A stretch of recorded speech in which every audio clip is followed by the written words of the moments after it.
In the beginning was the Word, and the Word was with God, and the Word was God. He was made God in the beginning. Through him all things were made. Without him, nothing was made that has been made. The mind cannot fathom the size of the universe. Our own solar system is but a grain of sand on the beach of God's creation. The earth itself is a small speck in that solar system. Man, microscopic. And yet the creator of the universe loves us.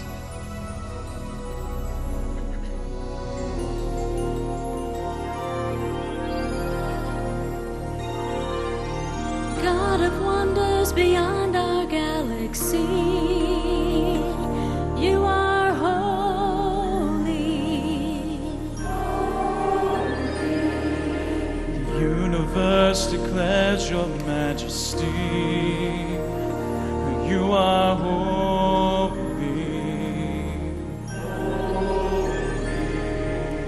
Lord of heaven and earth.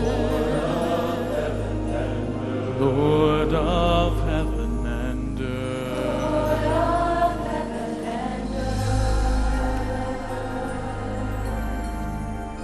When I consider your heavens, the works of your fingers, the moon, the stars which you have set in place, what is man that you are mindful of him? The Son of Man, you care for him.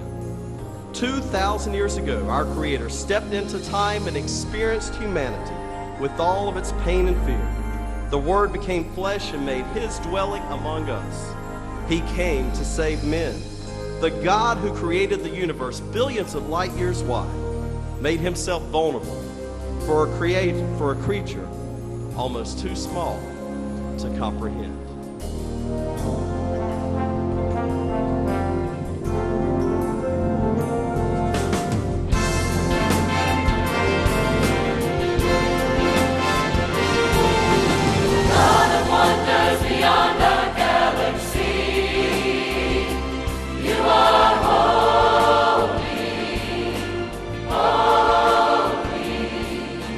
Universe declares your majesty.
his creation. He entered not in a cloud of glory, but in an obscure stable. Once omnipotent, he became dependent on a young peasant girl and her husband. After he was born, Jesus was brought to the temple to be dedicated. There lived a man in Jerusalem to whom God had made a promise. Because of his great faith, this man Simeon was told that he would not die before he saw the Messiah.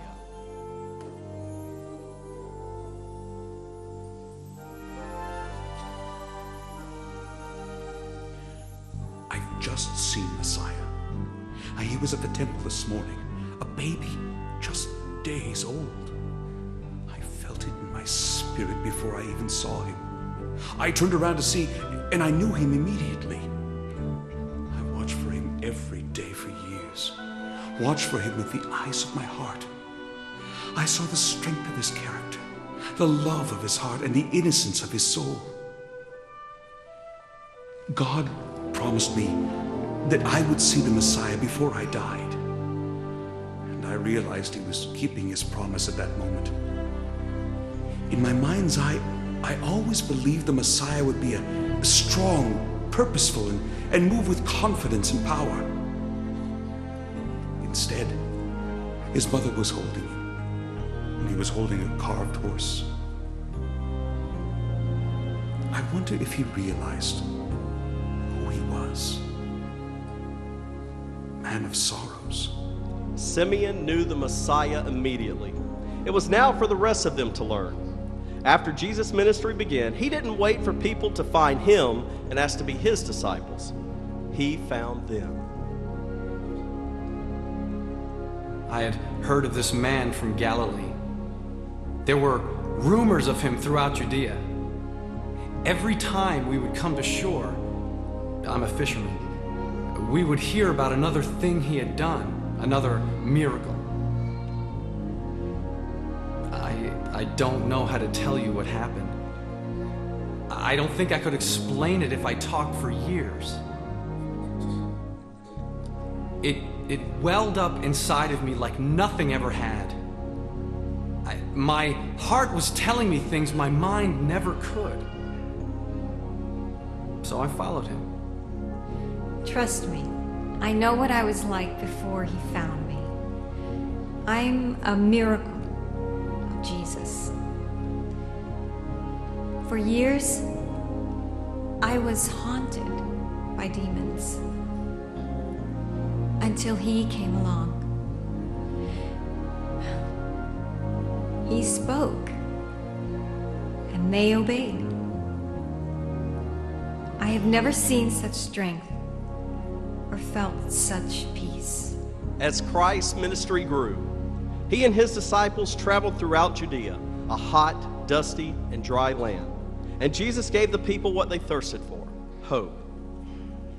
But some followed this new Messiah only to learn that Jesus wasn't interested in their agenda.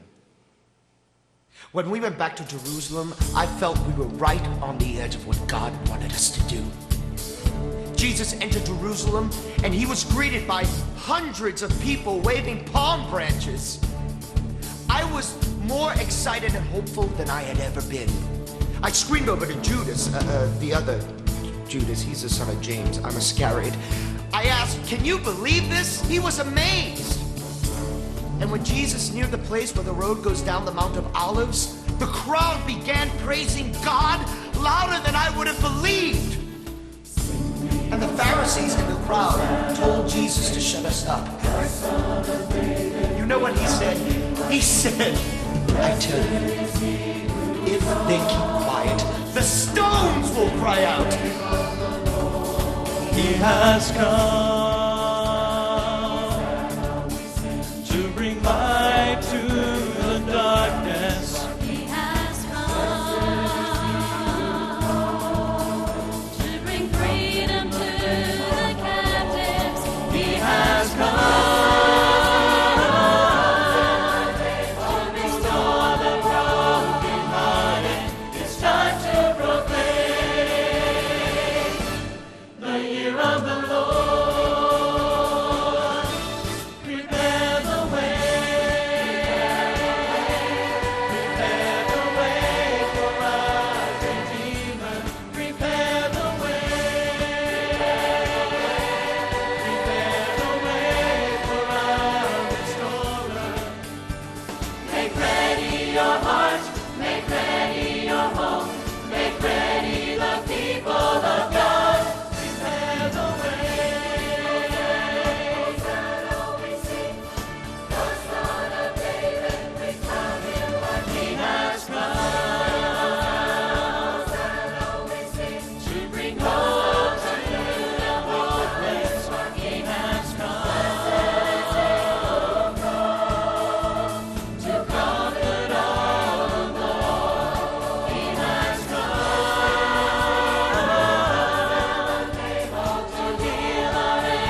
called me the Rock.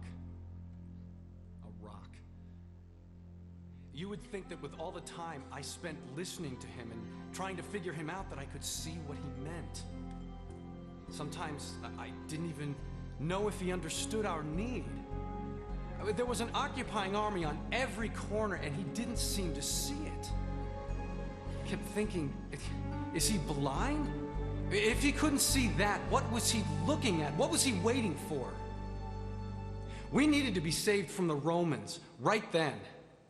Each time the disciples looked outward at the Romans, Jesus looked inward at the temple. Every time they looked outward at sin, he looked inward at the person. When they saw the outward expression of loud public prayer, he looked inward and saw a cold heart. If you're someone who concentrates on what's on the outside, you will always be out of step with the Messiah. At the final meal with his disciples, Jesus tried to explain to them what was to come. He could see it clearly: the arrest, the beatings, the cross. But the disciples' eyes were closed.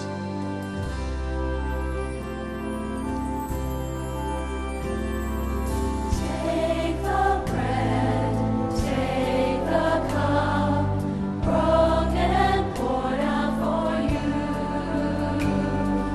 Feel the love, feel the pain as the cross comes into view. Hear him pray for you now. Make them one, bring them unity. See him turn, and somehow make his way to Gethsemane.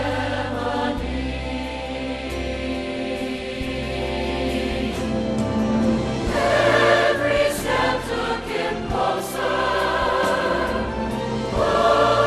to the cross.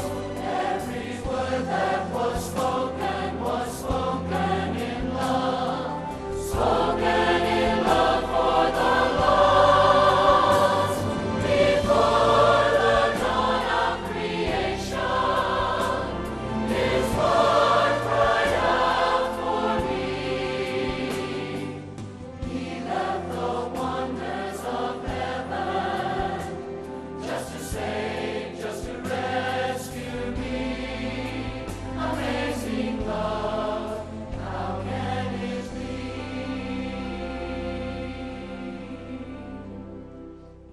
That was the strangest time I had ever spent with Jesus. We were right on the edge, so close. We came into the city that week, and you should have seen the people. They were ready.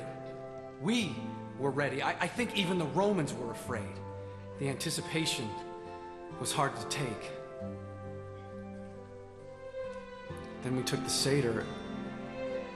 After that, I was more confused than I had ever been. Something was different about him that night. He seemed to think that we were all going to abandon him. He all but said Judas would betray him. Judas finally got up and left. Jesus said that he would only be with us a little while longer, and that where he was going, we couldn't come. I said I would follow him anywhere and even lay down my life for him. He asked me if I truly believed that, and then said that even I would betray him that night. To whom? It was late. We weren't going to see anybody but each other that night. We were on our way out of the city. There's a place we go, a garden near Gethsemane. I don't think any of us understood everything that night. And I didn't understand what was happening to our Messiah. Hear him pray, hear him cry, Father, your will be done. Take this lamb, take this life, Father, I will be the one. See him there on his knees, crying out.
seen such a naive bunch of sheep. I was like them.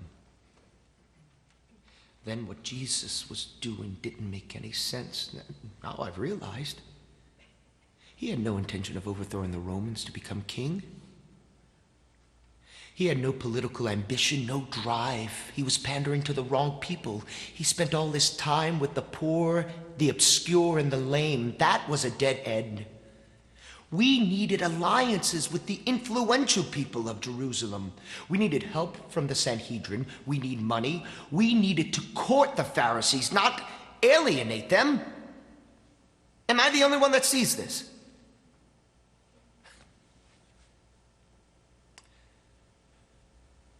But I solved all of that tonight. Money, influence, and power. Now we're ready for the real Messiah. You know where Jesus was taking the group? To a cross for each of them. Not me. Indeed, he was. He was leading himself to a cross that would save every one of them, every one of us. Judas' sin was no different from any of ours. He decided that he knew more about God's plans for him than God did. Judas may have believed Jesus was God's Messiah, but Jesus was not the Messiah Judas was waiting for, not the one he was willing to accept. So he sold him to the high priest and the Pharisees.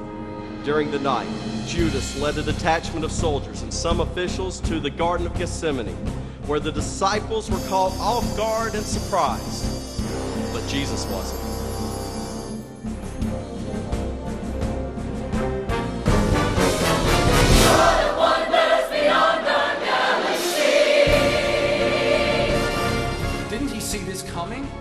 I needed to ask him why this was happening. I needed to know what I was supposed to do. I needed to talk to him one more time. I wonder if I ever truly saw who he was. It looks like they realized what a mistake they made. They scattered. I knew it. You are holy, holy. It worked. He's gone. Now I have the money we need. But nothing to use it for. And what's happening to him now? I didn't know how far they'd go. He doesn't deserve what they're doing to him. But he chose it, not me. I'm not responsible for his actions. This was going to happen. I didn't cause it. At most, I just sped it up. Lord of heaven and earth.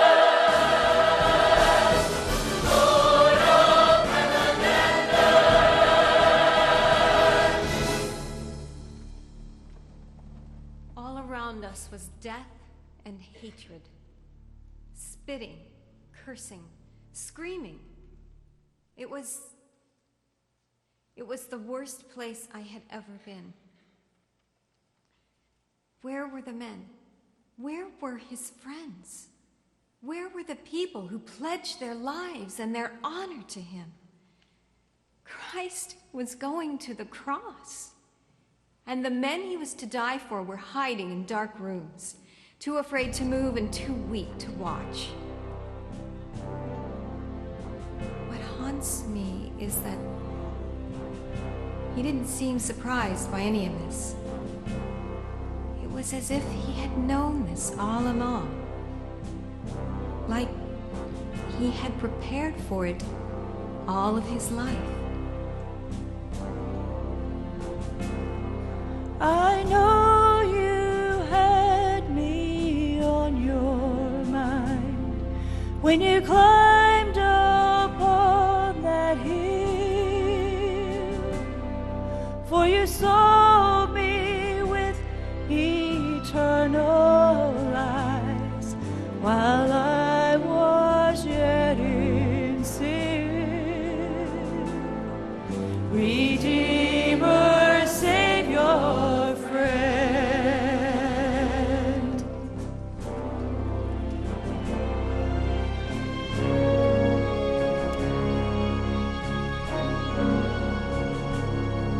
every stripe upon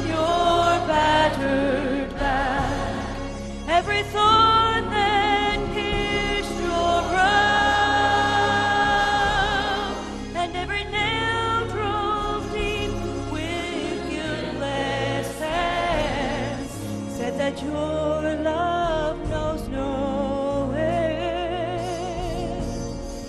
Redeemer, Savior, friend. Oh,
Christ did not die for people who followed him without fault, because there aren't people like that. There never have been. Like the disciples, we've been afraid. We've been weak. Yet Christ died for us, the sinful, the rejected, and the heartless. Christ died for the soldier who whipped him in Pilate's courtyard. Christ died for Pilate. This is love. Not that we loved God, but that he loved us and sent his Son, an atoning sacrifice for our sins. Nail-pierced hands, the wounded side. This is love. This is love. A holy heart was sacrificed. This is love. This is love. I bow down to the Holy One. I bow down to the Lamb. I bow down to the Worthy One. I bow down to the Lamb.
That was the worst morning of my life. Everyone was gone.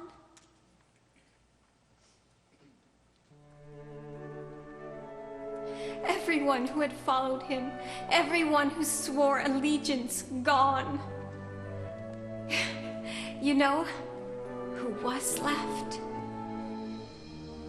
The people who didn't care if the Romans or the Sanhedrin saw them there. The people with nothing left to lose. Maybe that's what it takes. To go to the foot of the cross, risk everything you have and everything you're going to have. To go to the foot of the cross means giving up your agenda for His. It means recognizing Jesus as Lord, bowing in awe of His mercy, overcome by His love.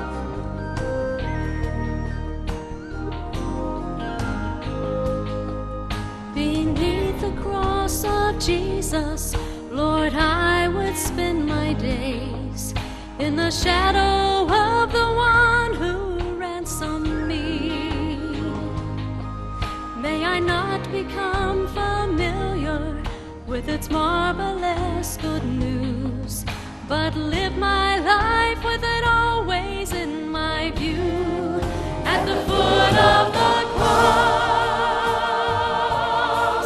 Lord, I bow down and worship, overcome by so great a love. At the foot of the cross, I will cherish all your mercy, all your goodness, your wisdom, your power. At the foot of the cross.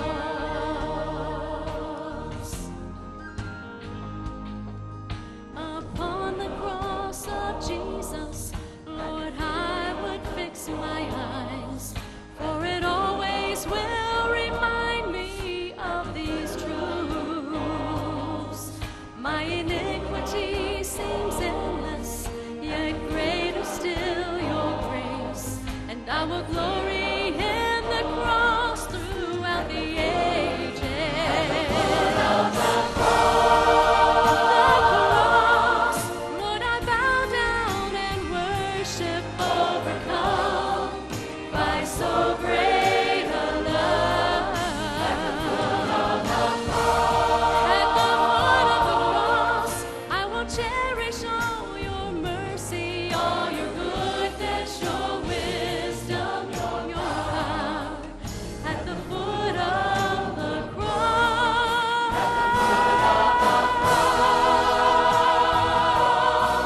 Lord, I bow down and worship, overcome by so great a love.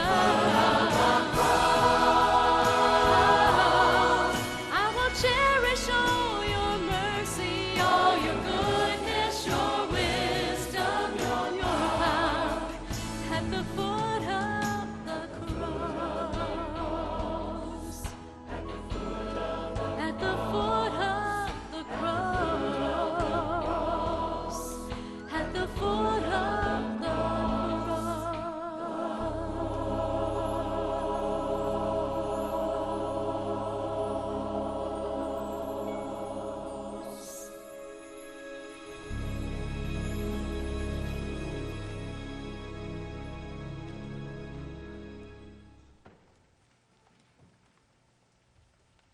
Day one was the low point.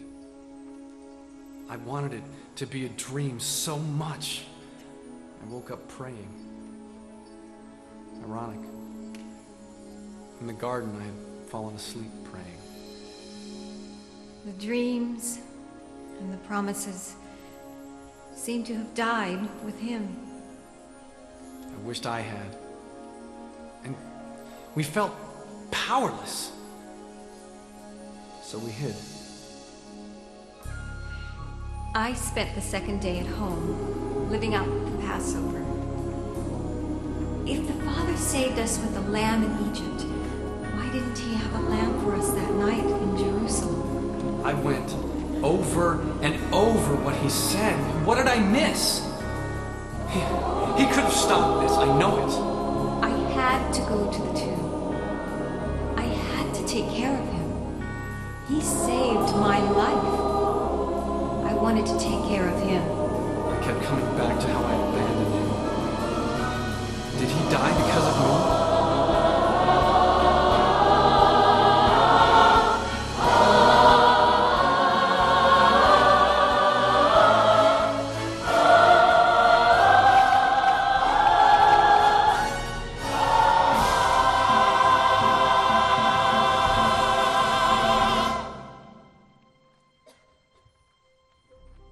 Someone woke me by pounding on my door at dawn. At first I thought it was the temple guard or the chief priests. I could hardly breathe. But it was Mary Magdalene, and she was screaming. He's gone! He's gone! I told Peter over and over. I don't think Peter believed me. Her eyes were lying to her. She said she had met an angel. But it wasn't my eyes that convinced me. I knew it in my heart. I was beginning to understand. I was beginning to see with my heart. With the eyes of faith. Jesus had healed another blind person. My Redeemer was alive!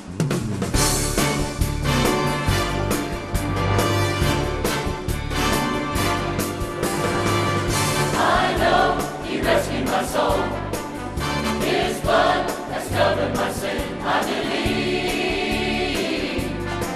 I believe, Lord, I believe. My shame is taken away. My pain is healed in His name. I believe,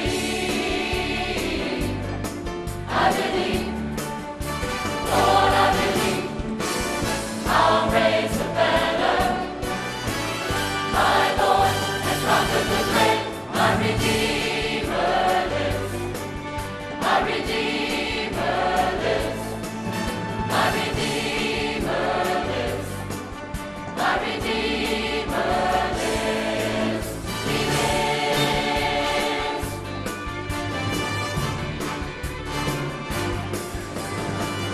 I know He rescued my soul. His blood has covered my sin. I believe, Lord, I believe. My shame is taken away. My pain is healed in His name. I believe, Lord, I believe. I'll raise the banner. My Lord has conquered the grave. My Redeemer lives. My Redeemer lives. My Redeemer lives. My Redeemer lives. He lives. You lift my burden. I rise with you. I'm dancing on this mountain top to see your kingdom come.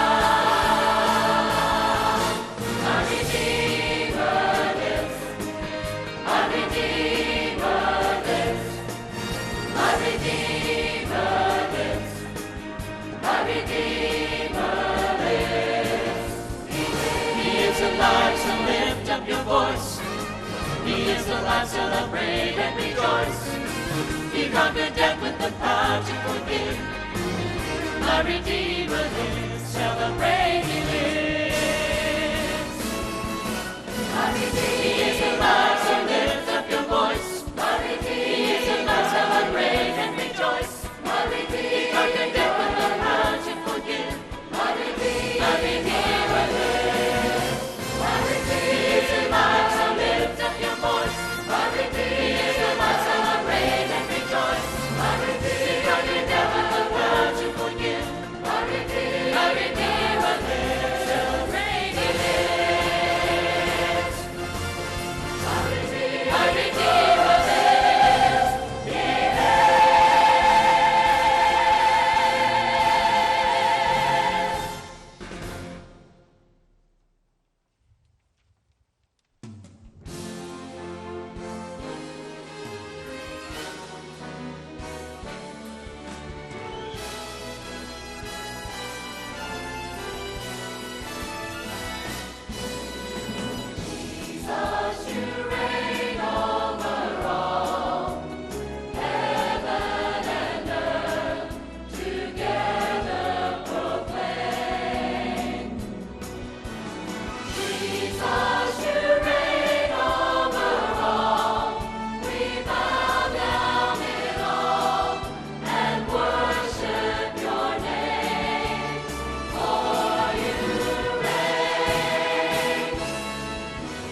Now that same day, 2 followers were going to a village called Emmaus, about 7 miles from Jerusalem.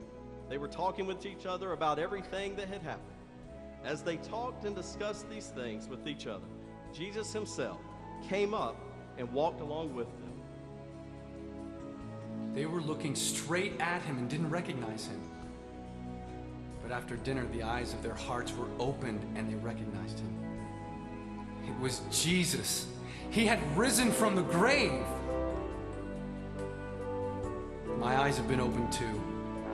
While I watched his plan unfold, I was blind to what my heart should have been telling me. But now I can see. With the eyes of my heart, Jesus is alive. He is the Messiah. Sovereign Creator, who holds the world in place. By you and for you, creation was made. There is none beside you, for you rule all things alone. And yours is the everlasting throne. Jesus, you reign over all. Heaven and earth together proclaim. Jesus, you reign over all.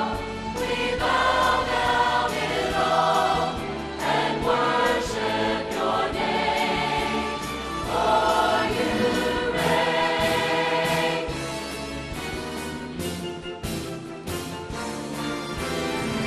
Jesus, you reign over all. Heaven and earth together proclaim. Jesus,